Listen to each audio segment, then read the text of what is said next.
اللہ اللہم اجمع۔ مولا علی سے روایت ہے کہ حضور صلی اللہ علیہ وسلم ارشاد فرماتے ہیں کہ جب ساون کی 15ویں رات آئے تو تم لوگ رات کو عبادت کرو اور دن کو روزہ رکھو، بے شک اس رات میں خدائے تعالی آسمان دنیا پر خاص تجلی فرماتا ہے اور ایک منادی کرنے والا منادی کرتا ہے کہ ہے کوئی مغفرات کا طلبگار جسے بخش دیا جائے، ہے کوئی روزی مانگنے والا جسے رزق دے دیا جائے، ہے کوئی بلا و مصیبت سے چھٹکارا مانگنے والا جسے رہائی دی جائے۔ رات بھر یہ اعلان ہوتا رہتا ہے یہاں تک کہ فجر طلوع ہو جاتی ہے۔ یہ فضیلت تہجد کی بھی ہے مگر شب برات کی فضیلت افضل ہے۔ ام المومنین سیدہ ماں عائشہ صدیقہ فرماتی ہے کہ ایک رات حضور صلی اللہ علیہ وسلم میرے پاس سے اچانک اٹھ کر چلے گئے۔ جب میں نے انہیں نہ پایا تو ان کی تلاش میں نکلی تو آپ کو جنت الباقی کے قبرستان میں پایا کہ آپ کا سر مبارک آسمان کی طرف تھا۔ جب حضور صلی اللہ علیہ وسلم نے مجھے دیکھا تو فرمایا کہ اے عائشہ، کیا تجھے یہ گمان تھا کہ اللہ کا رسول تم پر ظلم کرے گا؟ اس پر میں نے عرض کی کہ یا رسول اللہ صلی اللہ علیہ وسلم، میں نے سوچا کہ شاید آپ اپنی کسی اور بیوی کے پاس تشریف لے گئے ہیں، تو آپ صلی اللہ علیہ وسلم فرماتے ہیں کہ آج شعبان کی 15ویں رات ہے۔ آج رات مولا تعالیٰ اتنے لوگوں کو بخشتا ہے جن کی تعداد بنی کلب کی بکریوں سے بھی زیادہ ہوتی ہے۔ حضور صلی اللہ علیہ وسلم رمضان کے علاوہ سب سے زیادہ روزے شعبان میں رکھتے تھے، یہاں تک کہ کبھی کبھی پورا مہینہ روزے سے گزار دیتے۔ صحابی رسول حضرت اسامہ بن زید نے حضور صلی اللہ علیہ وسلم سے اس کی وجہ پوچھی تو آپ صلی اللہ علیہ وسلم فرماتے ہیں کہ اس مہینے میں بندے کے اعمال خدا کی طرف اٹھائے جاتے ہیں، تو میں یہ چاہتا ہوں کہ جب میرے اعمال خدا کی طرف جائے تو میں روزے سے رہوں۔ حضور صلی اللہ علیہ وسلم ارشاد فرماتے ہیں کہ بے شک اس رات اللہ تعالیٰ تمام مخلوق کی بخشش فرماتا ہے، صرف شرک کرنے والے اور کینہ رکھنے والوں کے۔ 5 روایتوں میں مشرک، جادوگر، کاہن، زناکار اور شرابی بھی آیا ہے کہ ان کی بخشش نہیں ہوگی یا یہ کہ توبہ کر لیں۔ اگر اس رات پانی میں بیر کے پیڑ کی 7 پتیوں کو جوش دے کر اسے غسل کرے تو انشاءاللہ پورا سال جادو اور سحر سے محفوظ رہے گا۔ یاد رکھیں 15ویں شب نماز مغرب کے بعد شروع ہوتی ہے۔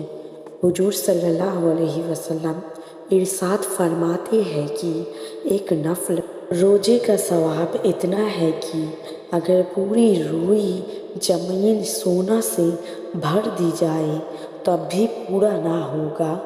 جو اس رات میں 2 رکعت نماز پڑھے گا تو اسے 400 سال سے بھی زیادہ کا ثواب عطا کیا جائے گا۔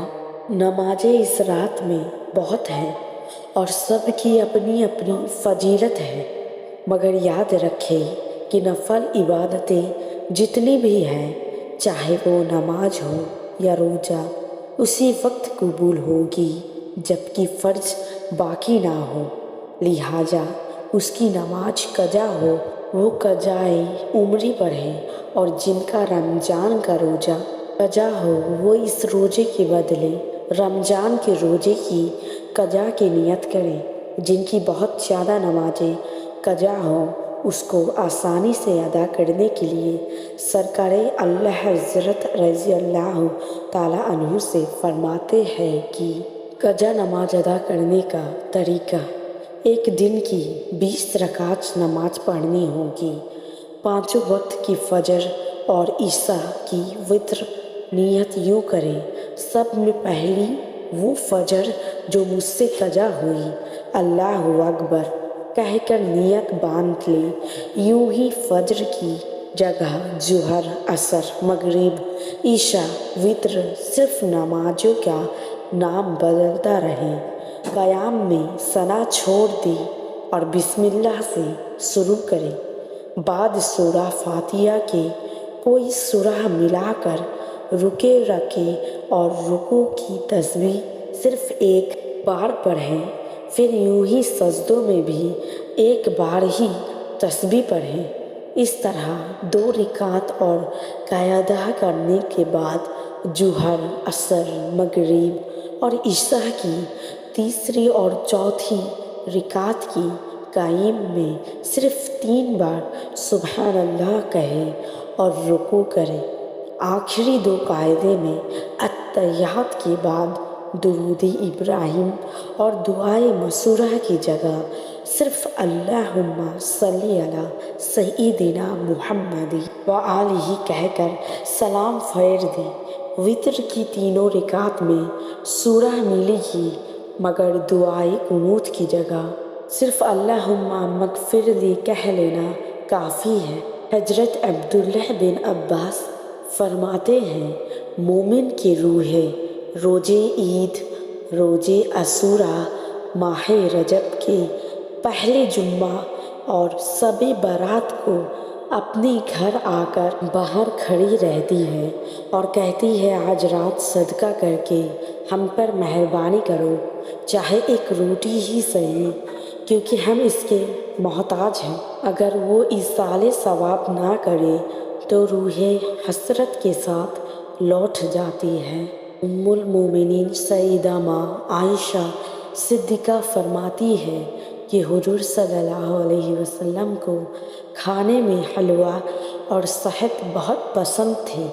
شب برات میں حلوہ پکا کر ایصال ثواب کرنا جائز اور بہتر ہے، مگر عوام میں جو یہ مشہور ہے کہ اس دن حضرت اویس کرنی فرتیا کرتے ہیں اور اس کی دلیل یہ دیتے ہیں کہ حضور صلی اللہ علیہ وسلم کا جنگ احد میں دندان مبارک شہید ہونے کی خبر سن کر حضرت اویس کرنی نے اپنے سارے دانت توڑ ڈالے تھے۔